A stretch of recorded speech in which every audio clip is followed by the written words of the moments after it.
أعوذ بالله من الشيطان الرجيم بسم الله الرحمن الرحيم الحمد لله رب العالمين بارئ الخلائق أجمعين باعث الأنبياء والمرسلين ثم الصلاة والسلام على خير خلقه العبد المؤيد والرسول المسدد حبيب إله العالمين أبي القاسم المصطفى محمد وعلى أهل بيته الطيبين الطاهرين وصحابته المنتجبين واللعن الدائم على أعدائهم أجمعين إلى قيام يوم الدين.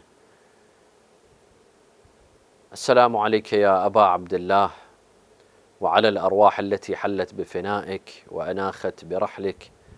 عليكم مني جميعا سلام الله أبدا ما بقيت وبقي الليل والنهار. السلام على الحسين وعلى علي بن الحسين وعلى أولاد الحسين وعلى أصحاب الحسين جميعا ورحمة الله وبركاته. قال الله تعالى في كتابه الكريم: أعوذ بالله من الشيطان الرجيم: إن الذين آمنوا وعملوا الصالحات سيجعل لهم الرحمن ودا. صدق الله العلي العظيم. There is a desire in every human being, with some exceptions, of course, because there's an exception to every rule. Every human being almost desires to be loved, desires to have friends, desires to be welcomed and embraced. It's in our genes, and it maybe comes from survival of the fittest. Although this topic could take us into evolution, and it's besides the point what Islam thinks of evolution. Does it accept or not accept? But this, at least, is acceptable, and that is that there are certain things that are in our genes. It's part of our genetics to be loved, to be accepted, to try to win people's hearts, to try to have influence on them, to try to persuade them of our thoughts and opinions. This is in every human being. It's in the genes. Why? Because the person who is loved will survive the longest. He who is not loved, he who has enemies, has lower chances of survival. So this existed from before and exists till today. The more you're loved, the more you have friends, the more you have people that you can influence and convince, the more your chances are of success, of being successful, of attaining your goals, of accomplishing your goals and your vision and your mission in life. The more you can have influence over others, the more you can be loved, the more you can achieve your goals. That is why having 1,000,000 friends is still not enough. The more you have friends, the more you have people that love you, the better it is for you to accomplish your goals, to attain success, and to achieve success. 1,000,000 friends are not enough. And one enemy is too much. To have one enemy who dislikes you, who doesn't love you, who is not convinced by you, who is not influenced by you, it's too much. One enemy is too much. Now, so we know that to win people's hearts is a fundamental factor for success. Anyone who wishes to achieve success has to win people's hearts. If you wish to be a politician, if you wish to be a religious scholar, if you wish to be a philanthropist, if you wish to be a professor at a university, if you wish to be a teacher for at grade schools, if you wish to achieve success in any field that you'd like to go in, even if you want to become a doctor, if you want to become a lawyer, you have to win people's hearts. You have to be loved. Otherwise, it's very difficult to attain success when people hate you, when people dislike you, when people are not convinced by you, when people are not influenced by you. People have a disdain for you. You can't achieve success. You can't reach your goals if there's people standing in your way because of you, not because of them, but because of you, of the things you do, because you haven't bought people's hearts. When I mean bought, I don't mean monetarily, but gain people's hearts, you won't be able to achieve success. There are some people that have failed to win people's hearts. That's why, and that reflects in their professional lives. You see a politician, he's disliked, he will fail as a politician. A doctor that is disliked, has failed in his social life, might fail as a doctor as well. Because it's not about being a good doctor. Part of being a good doctor is knowing how to deal with people.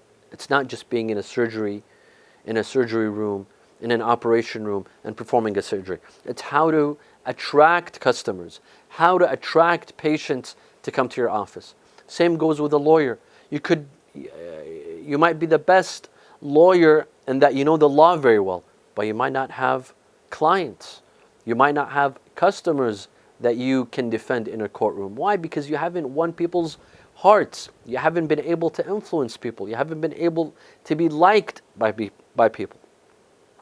Same goes for scholars, religious scholars, even maraja or public speakers. If you haven't won people's hearts, if you haven't had an effect on people's hearts, then you won't succeed in your mission to influence people, to convince people, to guide people.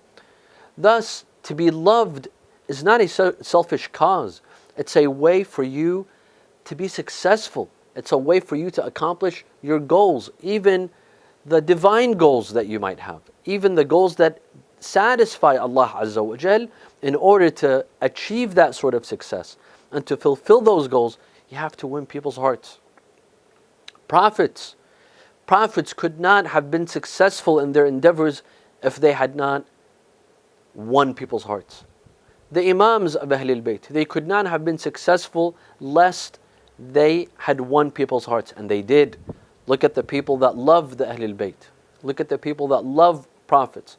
There are people that are willing to sacrifice their lives for the Imams and for the Ahlul Bayt and for some prophets. This means that they affected people's hearts. They won people's hearts. And that is why they were so influential. That is how they spread the teachings of Allah Azza wa Jal, by winning people's hearts first. So it's not a worldly cause to win people's hearts. No, it could be a divinely cause to win people's hearts. Whatever mission that you have, even if it's a divine mission, first you have to win people's hearts. First you have to be influential. First you have to make sure that your word is heard, is that people accept you, people like you for who you are. Now some people have failed. They failed in their social lives. Some have not been able to gain friends. Some have gained friends, but they lost them. And there's a hadith that says that a person is truly in loss if he has not been able to gain friends. And a person more in loss is the one who gained friends, but then he lost them or she lost them because of their attitude, because of their behavior, because of their manners, because of their etiquettes, because of their akhlaq, because of their demeanor. They lost their friends. Islam teaches us to gain friends, not to gain enemies. Islam teaches us that 1,000,000 friends are not enough and one enemy is too much. There's some that don't have friends and don't get along with anyone. At home, they don't get along with their wife. They don't get along with their children. They don't get along with their co-workers at work. They don't get along with their boss. In the street, they have road rage. They don't get along with other drivers. They go to the supermarket, they get in fights with other customers, and so on and so forth. There's people that repel others. They don't know how to gain people's friendship, gain people's love, win people's hearts. Whether it's at home or in their business or at the mosque or at social gatherings, or even on the road. Winning people's hearts is everything. It's the key factor to success. But how do you do it? How do you win people's hearts? Do you go out and you spill money, $100 bills on the street so that people love you? Or do you have to become a celebrity, someone very popular, someone that shows up in movies? Do you have to become an actor or an entertainer or a famous athlete to win people's hearts? Or is there a magic spell where you can put people under some potion, some love potion or some magic, and they all fall in love with you? Or do you have to seek help from jinn to get people to love you?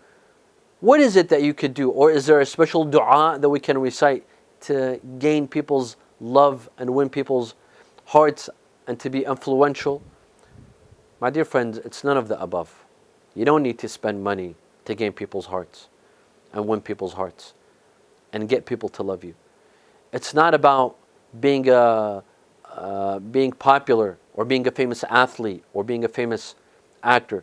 It's not about magic or jinn or a spell or a curse or a special dua. No, my dear friends. It's something very much simpler.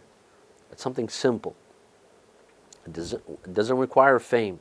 It doesn't require money. It requires us to change our habits. It requires us to change some of our akhlaq. It requires us to change some of our manners. And it will do magic. It will be more effective than magic. Now, tonight, my dear friends, we will go through a list of ways, and there's 11 ways that tonight we will discuss. There's a lot of ways, but we've chosen 11 ways to win people's hearts. How to get people to love you, to listen to you, to be influenced by you. And again, I emphasize that these are not for worldly gains. I'm not saying this so that we may benefit in this world for a business or for for marriage. No. It could be for divine purposes. How can you be more influential on this earth to gain a better place in the next? Just like the Ahlul Bayt. Wasn't Imam Ali loved? Weren't the Ahlul Bayt loved? Didn't they win people's hearts? How did they win people's hearts? That is the question. In order for us to become like the Ahlul Bayt, like the Imams, to win people's hearts, what is it that we have to do to be like them? This is what we will talk about in the next couple of minutes, inshallah. Number one, a golden rule. If you want people to love you, if you want to have a good first impression that you set in people's minds, if you want people to remember you, remember their names. Remember people's names. This is quite tricky because a lot of times we don't pay attention when someone introduces themselves. They introduce themselves. We don't pay attention to the name. So the name slips and we forget. And then the next time that we meet the same person, we'll forget their name. And we'll ask them, I'm sorry, can you remind me of your name? This is an insult. It's a major insult when you don't remember people's name or people's names. They might not show it. Maybe they don't, they don't show emotions. They'll tell you their name again. But try to remember their name. You meet a person once, and then when you see that person again, start off by mentioning their name and look at the wonders. Look how special they feel. Oh, you remembered my name. You remember me. There is no feeling better than being remembered. That means you left an impression on someone. When someone remembers your name, that means they didn't forget you. That means they thought about you. That means your discussion with them had an influence on them. It had a good impression on them. So when you remember a person's name, that makes them feel proud. It makes them feel important. It makes them feel special. And you've immediately got that person's attention by remembering their name. I know this is very simple. You might say, It's remembering people's name, that's it. And people will love me. That's one step. One step. Now, I want you to think for a minute about those who you've met before and those who you met for the first time and then you met them a second time. Who remembered your name and who didn't? And see who is still friends with you and your feelings towards that person. And the person who forgot your name right away, or maybe even in the first discussion, in the first conversation that they had, they forgot your name. Who is closer to you? And who is more influential to you? Person number one who forgot your name, or person number two who remembered your name the second time that they saw you. So this is a golden rule. 2. Number 1 is to remember people's names. Number 2 is to remember to always have a smile on. This is difficult. This is difficult. First of all, why to remember to smile? Because we human beings were automatically attracted to a person that's smiling. A person who smiles makes us feel good, makes us feel warm, makes us feel happy, makes us forget our anxiety, our difficulties. Unlike a person who's always grumpy. When you see a person who's always grumpy, makes you depressed, makes you sad. You don't want to sit with a person that makes you feel grumpy because he looks grumpy. He always has a frown and looks angry and looks upset. But a person who's smiling is approachable. Someone who's smiling is likable. See, a smile makes us feel good psychologically. When we see a smile, in our mind, a smile is associated with happiness. So when we see someone smiling, it means happiness. And when you see someone who's grumpy, we associate grumpiness with sadness. Immediately you're drawn towards whom? A person who's smiling or someone who's grumpy? Someone who's smiling, because he's associated with happiness. You want some of that happiness. When you see someone smiling, that means he's happy or she's happy. So you want some of that happiness to be rubbed off on you. You want some of it. You want that person to give you some of that happiness. So you're drawn towards a person who's smiling. Why do we make children laugh? You know, as adults, as parents, as grown-ups, we try our best to make a child, a baby, an infant, laugh or smile. Why? Because when we see that child smile or laugh, it feels so good. It feels so good. The child will feel good for smiling and laughing, and you will feel good by seeing that smile, by seeing that laugh. So smile when you meet people, when you go to a majlis, when you go in your business, at your office, at home, with your children, with your spouse, with friends, with strangers, when you're shopping, keep a smile on. There's a hadith that says, Al-mu'min bishruhu fi wajhih, huznuhu fi qalbih. A mu'min, his smile is on his face, and his sadness is in his heart, and not the other way around. His sadness is not on his face, while his happiness is in his heart. No. A mu'min, a true mu'min, no matter how sad he is, no matter how depressed he is, no matter how much under pressure and stress he is, or she is, they're smiling. They keep a smile. So that you can't tell whether this person is really sad or is happy. He looks happy, she looks happy. You don't know. A true mu'min, a lot of people don't know what sort of life they have. What's happening in their homes, or in their businesses, or in their office, or at their stores. Because they're smiling. So you assume that this person is doing good. That's why you're attracted to a person who's smiling. When I say attracted, I don't mean romantically attracted, but you're attracted to a person who is smiling, meaning that you want to be with this person. You want to speak to this person. You want to enjoy this person's company. And I don't mean it in a romantic way. So by a smile, you can win people's hearts. By not being gloomy, by not being grumpy all the time. We all have difficulties. We all have obstacles. We all have challenges. in our lives. It could be at home, it could be at work, it could be our business isn't doing so well, it could be our children, it could be all sorts of challenges.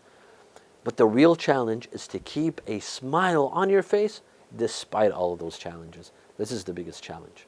That's the biggest winner at the end of the day. A person who doesn't lose spirit, a person who doesn't lose heart and keeps a smile on their face, this is true Iman. And this is what Islam wants from us. This is what Islam wants from us. Not to lose hope. Keep a smile on. Have hope in Allah Azza wa Jal. Even at the worst times, remember Allah. Remember His mercy.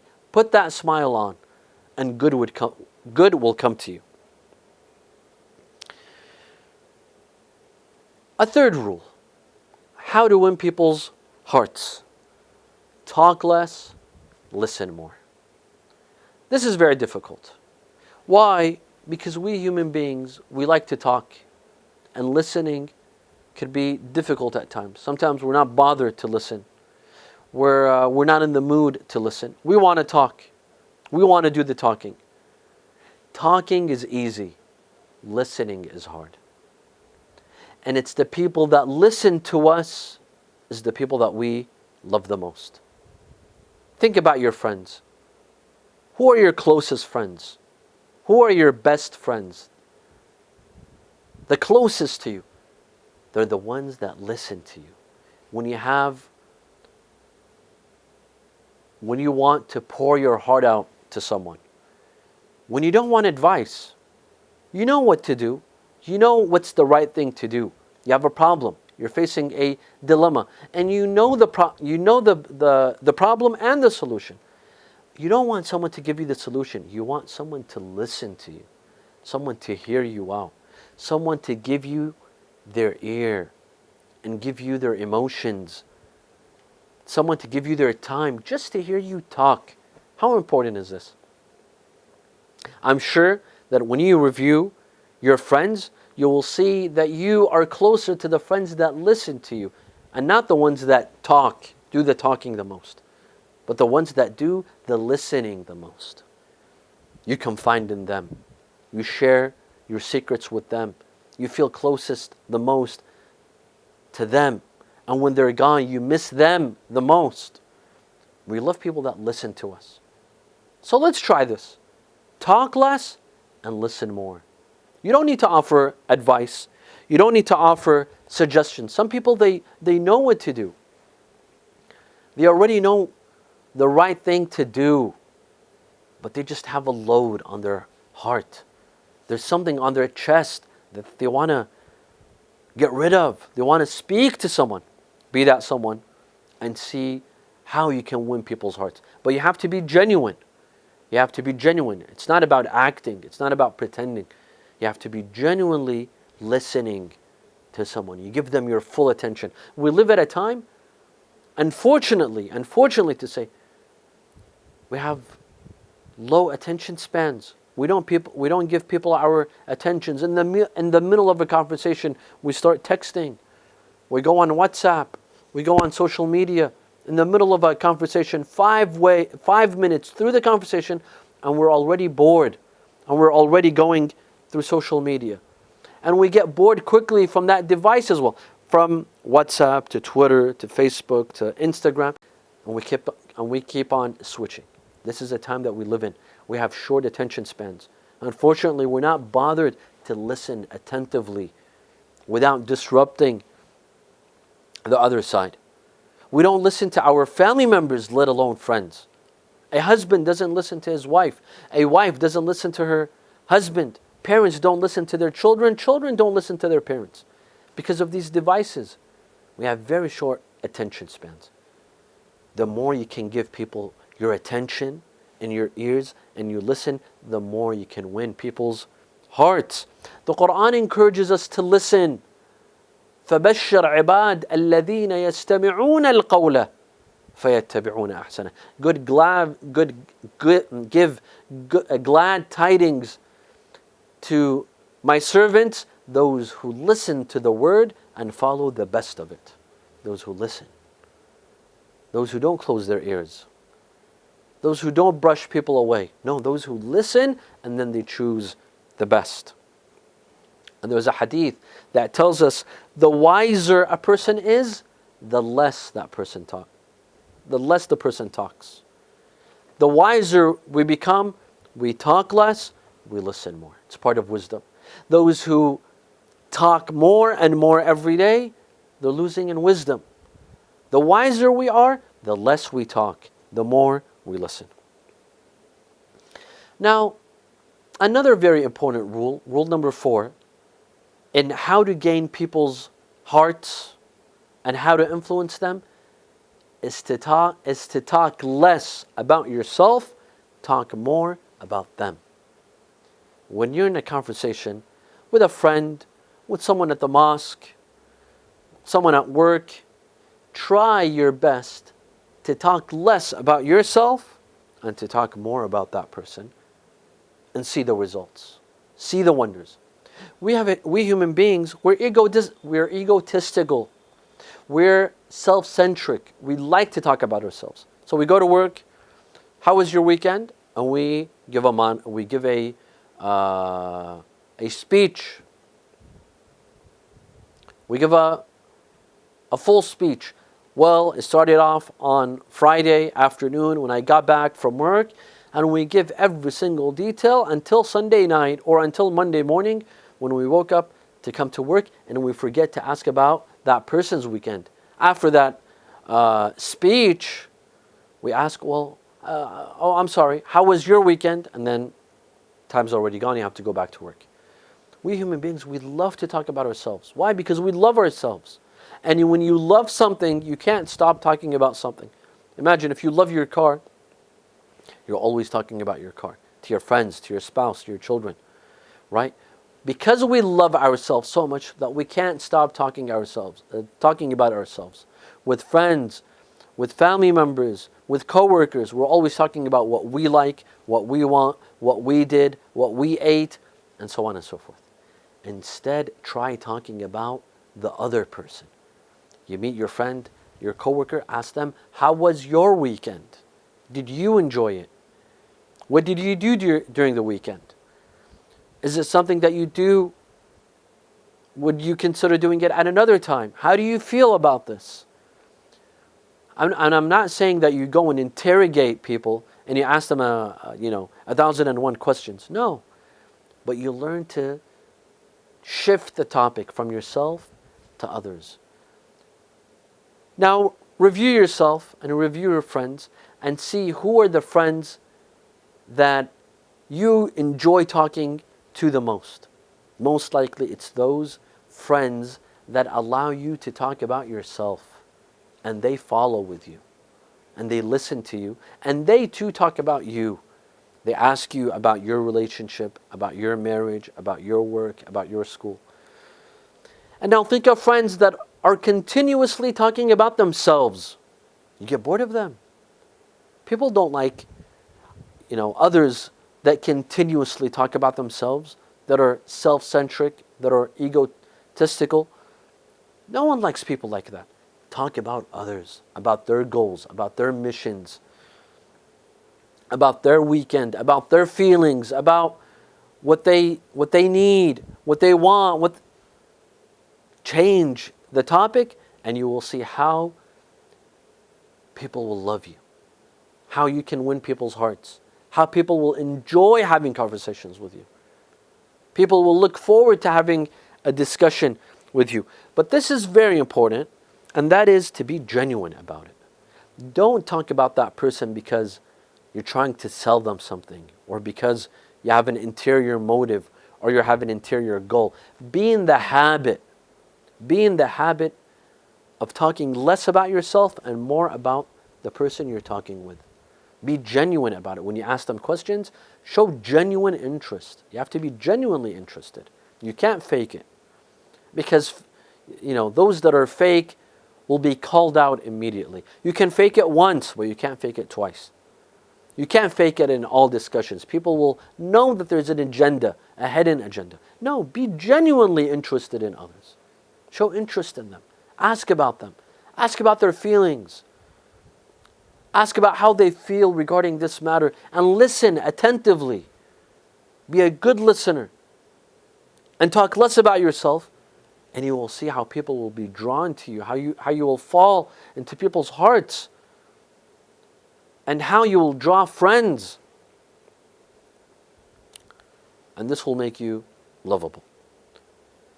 Number 5, this is also very important, and that is we need to show people more appreciation. Appreciate more, complain less.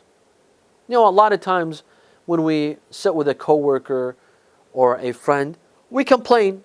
We complain about what they do. Why is it that you did this? What you're wearing doesn't match your shirt, doesn't match your shoes. Or that speech that you gave at work, it wasn't in sync with the other lectures that were given, or the report that you've written, it just doesn't make sense. You know, when you constantly complain about others, they'll be drawn away from you. No one likes to hear complaints all the time. Whether it's a husband that always hears complaints from a wife, or a wife that constantly hears complaints from a husband, or children that constantly hear complaints from their parents, or vice versa. No one wants to hear complaints all the time, but rather show appreciation. You know that report that you gave? It was excellent, but it could have been more excellent if you had mentioned this fact or that fact. You see? It's all in the wording. It's all in the wording. You can get your point across. You can be convincing and influential by not complaining, by showing appreciation, by not criticizing. No one likes to be criticized, especially if it's harsh criticism. People take criticism personally. You might be criticizing a person's book, but that person doesn't see it as criticism to his book or her book, but criticism to their brain, criticism to their thought process, to how they think. They take it personally. So show less criticism, more appreciation. And even if you wanted to be critical, there's ways of being critical without being harsh, without scarring the other person or hurting their feelings. Let me give you an example. If someone is a good orator, but is not a good author, and that person gives you a book, and then he says, what did you think of or she says, what did you think of my book? You could say, your book is good, but I wish that your book was just as good as your speaking, or as good as your speeches. Your book is good, but if only it was as good as your speeches and lectures, you would have topped it. You see, you didn't hurt the person. You boosted that person's morale by telling them what a good speaker they are and pushing them to make their books as good as their speeches without hurting their feelings. You're appreciating one aspect and getting them to pick up in another aspect of their life. There is ways. It's all about how you speak, my dear friends. It's not about what you say. It's about how you say it. Sometimes you could have very good intentions, but if you don't relate your comment, your criticism in a good fashion, in a good way, in a way that doesn't hurt people's feelings, you could do a lot of damage. While if you show appreciation,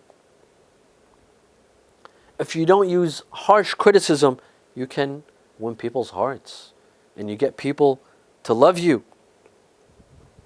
Number 6, avoid unnecessary arguments.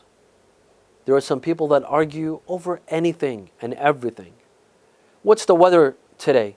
Someone says it's 85 degrees.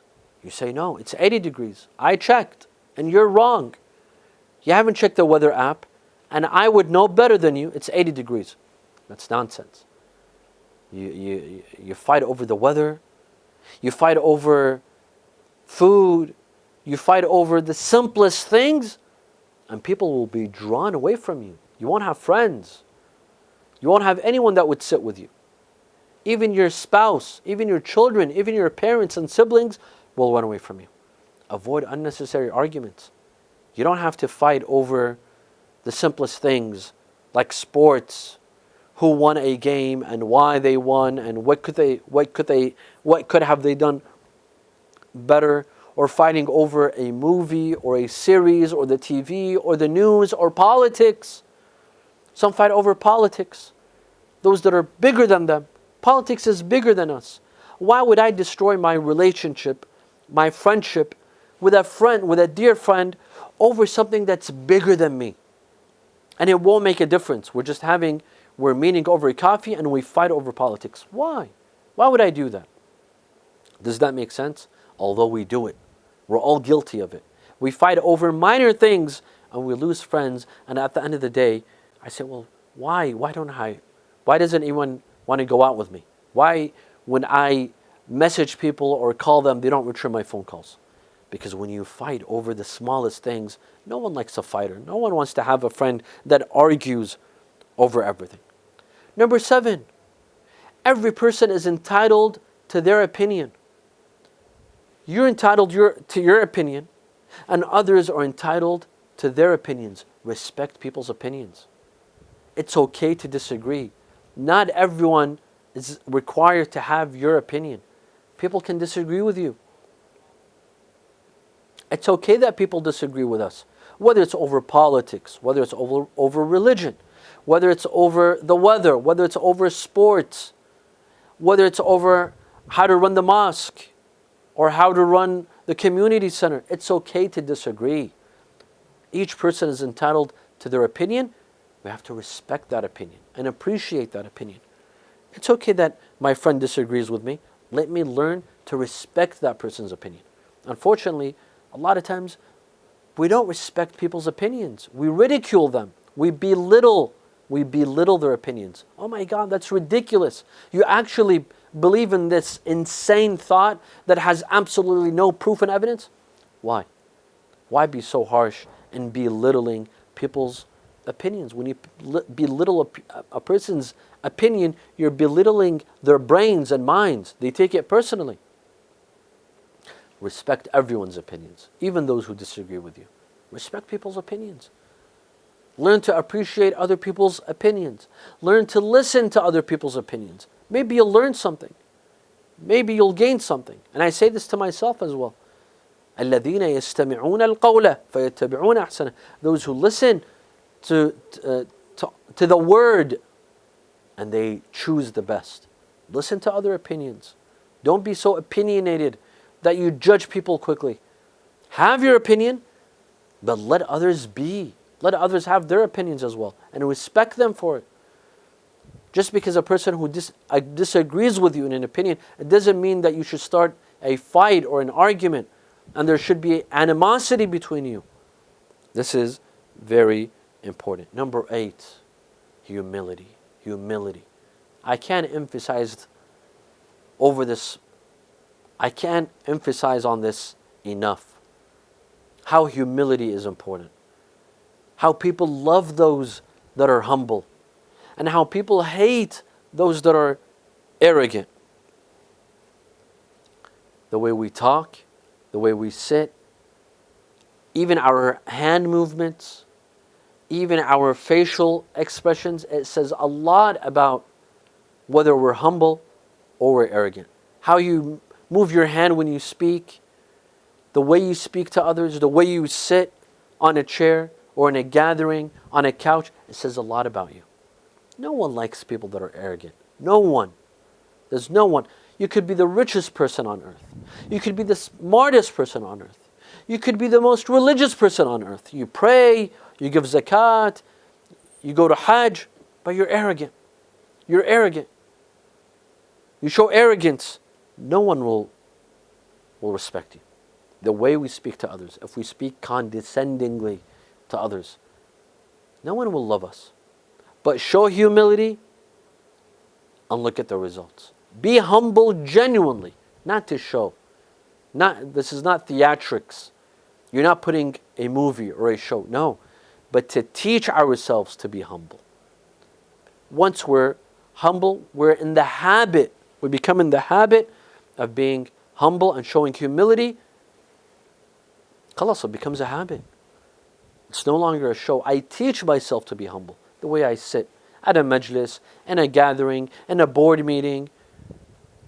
If I'm humble with my wife, a wife is humble with her husband, children are humble with their parents, with my neighbor, with my friends, with my co-workers, with those above me, with those below me, my employees, those who work for me, but I'm still humble to them. Imagine how people will look at you. Imagine how much people would love you. Think of all the people that you know and those you love the most. And I guarantee you, you will see that you love those that are humble, those that exhibit humility, genuinely humble, genuine humility. They're not faking it. It's a habit of theirs to be humble. They don't look for big titles. They don't have to sit in the front row of every meeting, of every majlis. They're willing to sit in the back. They're willing to sit all the way in the back. They're willing to not be recognized for the things that they've done, for their accomplishments, even if no one recognizes them. It's okay with them. That's humility. That's humbleness. Those that don't speak condescendingly to others, that's humility. It's a beautiful trait. Allah loves this trait. Allah says, in a hadith by the Ahlul Bayt, "Man tawadha'a lillah rafa'ahu Allah." He who humbles himself or herself in the presence of Allah, Allah will raise this person. Look at those that are arrogant, how Allah displaces them, brings them down, lowers them. Those who exhibit pride and arrogance, like Shaitan. Shaitan exhibited pride and arrogance. He was kicked out of Allah's mercy and out of heaven. Yet look at those that were humble and showed humility, how Allah raises them. Man tawadha'a lillah rafa'ahu Allah. When we show humility, we will win people's hearts. Those who are humble win people's hearts. Those who are arrogant will get people to run away from them and not have any friends. Number 9, don't give orders to anyone. If you want something, ask kindly. Know how to request. Even if it's from young children, don't give orders. No one likes those who give orders. You can ask kindly. You can kindly request from someone to do something for you. Even if it's your wife, even if it's your husband, even if it's your children, learn how to ask politely. You can get, at the end of the day, you can get people to do what you want them to do, but you have to learn how to ask. Learn how to tell people. Learn how to respect. Learn how to request and not order. No one likes to take orders. It's all about the language. What sort of language do you use? Do you use a bossy language? Do you tell people what to do? Or do you kindly request them to do it? And they'll be more than happy to do it. They'll be more than happy to do it. And they'll appreciate you asking them to do it if you ask kindly. They'll feel important that you ask them for this request. Learn to get what you want without ordering, but rather requesting kindly and politely. Number 10, don't expect anything in return. The people we love the most are the ones that did good to us without expecting anything in return from us. Those are the people that we love the most. Those that do things with sincere intentions. They don't expect a thank you. They don't expect a reward. They don't expect recognition. Those that are sincere, they give. Their life is all about giving and not receiving. It's all about providing and helping others, but not expecting anything in return. These people are loved the most. These people are appreciated in the community. Maybe it might seem so at the time, but at the end of the day, these people will be appreciated. These people are the leaders of the community.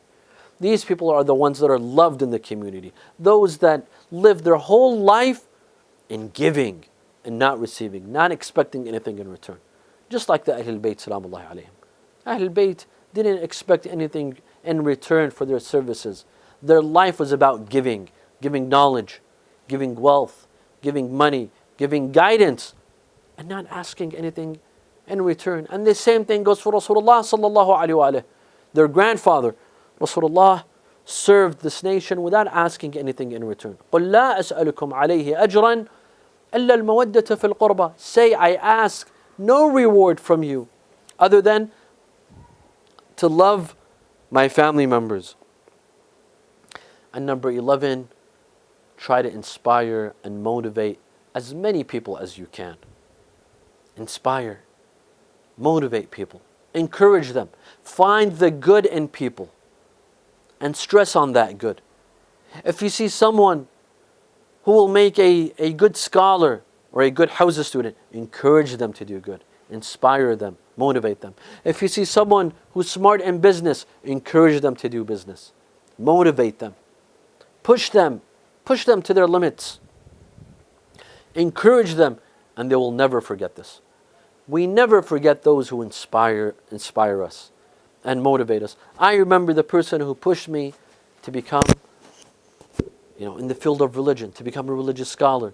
The person who encouraged me and inspired me to study and to go to Hawza and to attain knowledge. I will never forget that person. Although I did not study under that person, but that person inspired me, motivated me, encouraged me. I will forever be in debt to that person. Let's be a source of inspiration. Let's be a source of motivation. Let's be a source of encouragement. Don't put people down. Don't tell people that you can't do this. You can't achieve it. There's no way you could do it. No. Tell people you can. You can achieve whatever you put your mind into. You can motivate. You can inspire. And people will never forget you. People will always love you for inspiring them, for encouraging them. 50 years down the line, and you will be remembered for inspiring and motivating. Why is it that we love Imam Hussein, my dear friends? Why? We have 101 reasons to love Imam Hussein alayhi salam. But one of those reasons is because he inspires us. It's because he motivates us. It's because he gets us to act. It's because he gets us to move. It gets us to fight against injustice. It gets us to fight for anyone who's oppressed on the face of this planet, to fight for their rights.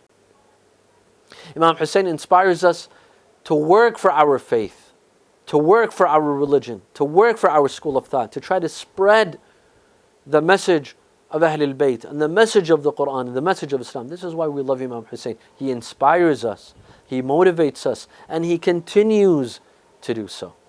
And the same goes for his brother Abul Fadl al-Abbas. Why is it that millions of people love Abul Fadl al-Abbas alayhi salam? The second man in Karbala. First is Imam Hussein alayhi salam, and the second is Abul Fadl al-Abbas. How many people love Abul Fadl al-Abbas, who hold him in high regard, a high position for him, because he inspires us. He inspires us to love unconditionally, the same way that he loved his brother Imam Hussein unconditionally. He inspires us to think of others before we think of ourselves, the same way that Abul Fadl al-Abbas thought of others before himself when he poured the water and did not drink. But Abul Fadl al-Abbas tells us and inspires us how to be a loyal brother, how to be a loyal brother, how to be a loving uncle, and how to be a fierce warrior in the battleground. Abul Fadl al-Abbas was the last man standing along with Imam Hussein alayhi salam. He tells his brother, Akhi Aba Abdullah, allow me to go and seek revenge from our enemies. Imam Hussein alayhi salam told him, Akhi, anta sahibu liwa'i, idha madayt تمزق عسكري أو تفرق عسكري. My brother, you are my army. If you are gone, I will lose my entire army. Imagine, Abul Fadl al-Abbas, one man, one individual, was an army himself. He said, then allow me to go and get water for these children. Imam Hussein told him, if you go to get water, then I give you permission. Al-Abbas gets on his horse. He goes to the river. The enemies disperse. He goes into the river. He takes the water skin. He fills it with water. He takes an amount of water. He's about to drink. He remembers the crying children, those that were crying from water, from thirst. He drops the water and he says, Ya nafsu min ba'd al-Husayn هوني وبعده لا كنت أن تكوني وتشربين بارد المعين تالله ما هذا فعال ديني. He gets the water skin. He rides his horse. He's about to come back to the camp. The enemy soldiers surround him from every direction. From every direction. An arrow falls into the water skin. The water is spilled. His right hand is cut off. He begins to recite, Wallahi in qata'tumu yamini, inni uhami abadan an dini, wa an imamin sadiq al-yaqini, najl al-nabiy al-tahir al-amini. And another enemy soldier cuts off his left hand. He carries before the water skin. The arrow comes after they cut off his left hand. He carries the water skin with his teeth until an arrow comes and hits the water skin. The water is spilled, and then another arrow falls in his right eye. Abul Fadl Abbas can no longer see. His hands are cut off. An arrow is in his right eye, and then an enemy of God hits him with a pole, a metal pole on his head. Abul Fadl Abbas falls to the ground from his horse. You know, when we fall, the first thing that we do is we put our hands to break our fall so that our head is not injured. But Abul Fadl Abbas could not put his hands. He could not break his fall. He falls to his face and he begins to shout, Akhi Aba Abdullah, Akhi ya Hussein, adrik akhak. He calls his brother. Imam Hussein alayhi salam rushes to him. He sees Abul Fadl Abbas in such a state. He sits next to him. He puts the head of Abul Fadl Abbas in his lap. He sees the hands cut off. He sees the flag on the ground. He sees the arrow in the eye. Abul Fadl Abbas, he tells his brother, he doesn't know this is his brother. He thought it's an enemy coming to finish him off. He said, Billahi alayk ya hadha, don't kill me. I swear to you by God, don't kill me. Let my brother come so that I say my farewell to my brother. Imam Hussein alayhi salam told him, my brother, it is me. It is Hussein speaking to you. You have broken my back. أخي الآن انكسر ظهري وقلت حيلتي وشمت بي عدوي. Finally, Imam Hussein walks back to the tent. The women and children are waiting for him. So Kaina goes to her father. My dear father, is there any news of my uncle Al-Abbas? Has he brought any water back? Because I am thirsty. Imam Hussein alayhi salam has no ability, has no energy to speak a word. He goes to the tent of Abul Fadl Abbas. He grabs the pole in the middle of the tent and he drops it to the floor, meaning that the owner of this tent is not coming back tonight. Inna lillah wa inna ilayhi raji'un. وسيعلم الذين ظلموا أي منقلب ينقلبون والعاقبة للمتقين. نسألك اللهم وندعوك باسمك العلي الأعظم الأعز الأجل الأكرم يا الله. اللهم لا تدع لنا ذنبا إلا غفرته ولا هما إلا فرجته ولا عيبا إلا سترته ولا خوفا إلا آمنته ولا رزقا إلا بسطته ولا شملا إلا جمعته ولا مرضا إلا شفيته ولا غائبا إلا حفظته وأدنيته ولا حاجة من حوائج الدنيا والآخرة لك فيها رضا ولنا فيها صلاح إلا قضيتها ويسرتها يا أرحم الراحمين. وصلى الله على محمد وآله الطاهرين.